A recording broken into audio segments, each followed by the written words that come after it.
Hi, I'm Tom Sokolowski of Wisdom Nutrition.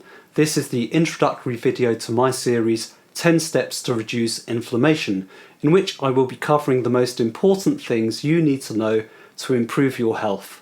But first we need to ask, what is inflammation and why should you reduce inflammation? Do you wonder why you often feel tired?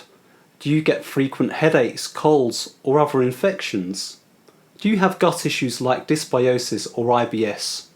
Are you struggling with insomnia, be it falling asleep or staying asleep? Perhaps you simply don't feel refreshed from sleep. Is brain fog limiting your capacity to think and be productive and to enjoy life? Do you have difficulty losing weight?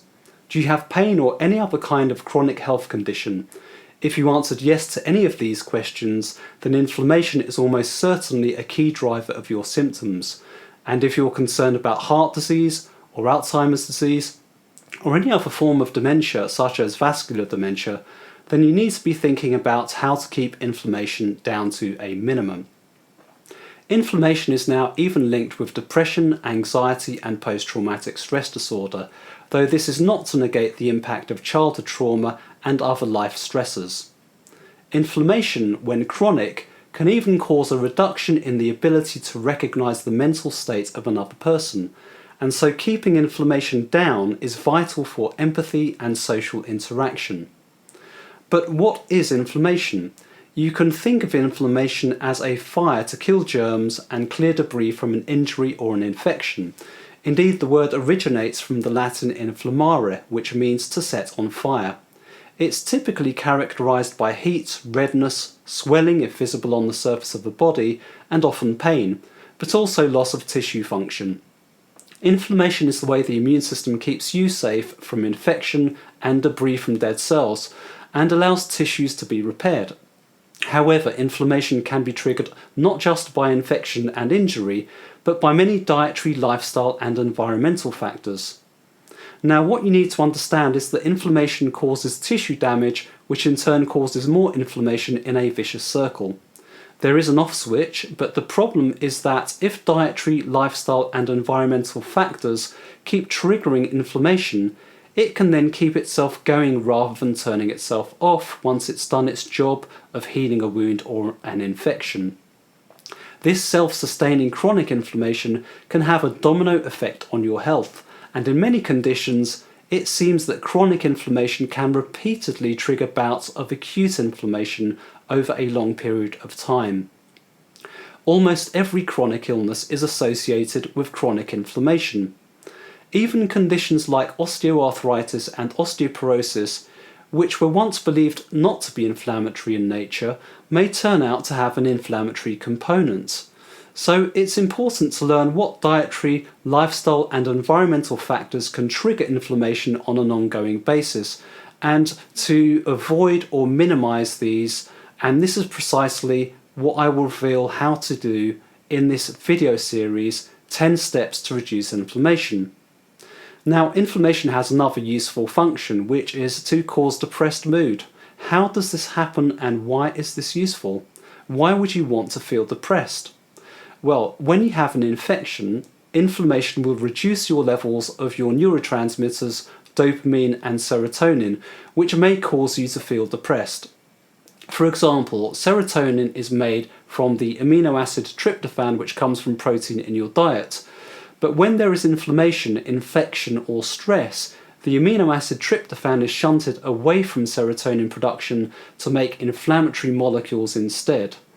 Similarly, dopamine is reduced. The result of reduced dopamine signaling is that you have less motivation to do things when your immune system needs your energy to fight off the infection or to deal with the inflammation. And the result of the reduced serotonin signaling is that you are less likely to socialize and spread the infection. So you can see there is an evolutionary intelligence at play here in making you feel depressed.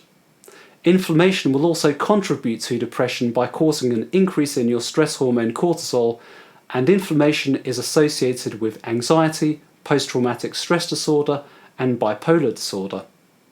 In fact, it's now understood that drugs previously thought to reduce depression and anxiety by inhibiting reuptake of the neurotransmitters serotonin and noradrenaline, the SSRIs and the SSNIs may actually owe at least some of their effectiveness to their anti-inflammatory effects on the brain.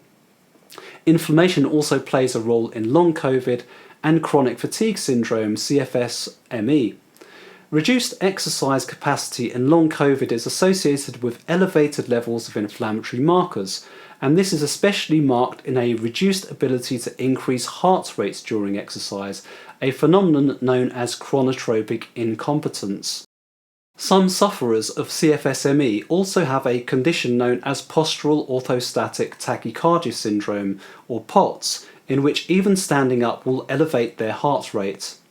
However, when POTS does not obscure the picture, chronotropic incompetence, that is, the inability to raise heart rate with exercise we just discussed, is a hallmark not only of long COVID, but also of CFS-ME, in which it's also linked with increased inflammation. Now, this doesn't prove that inflammation necessarily causes the long COVID or CFS-ME symptoms such as chronotropic incompetence, fatigue, and exercise intolerance, but I would say that it's a strong possibility, and inflammation is certainly part of the picture, and in my mind this gives you another reason to reduce inflammation, to reduce the risk of a long-term severe impact on your quality of life. In the next video, I will start outlining the 10 steps to reduce inflammation, a mini course in itself in which I reveal many pearls from my first 10 years of clinical and research experience, practical tips and interesting theoretical asides on the most important things you need to know to improve your health. I suggest you watch each video and pick out just one or two low-hanging fruits that you would find it easy to implement. Later, once these changes have become routine, watch through the videos again or read the written versions of these posts and pick out the next lowest hanging fruit that you may even enjoy implementing. If you enjoyed this video, please share and like and subscribe to catch all the videos as they're released. Thank you for watching.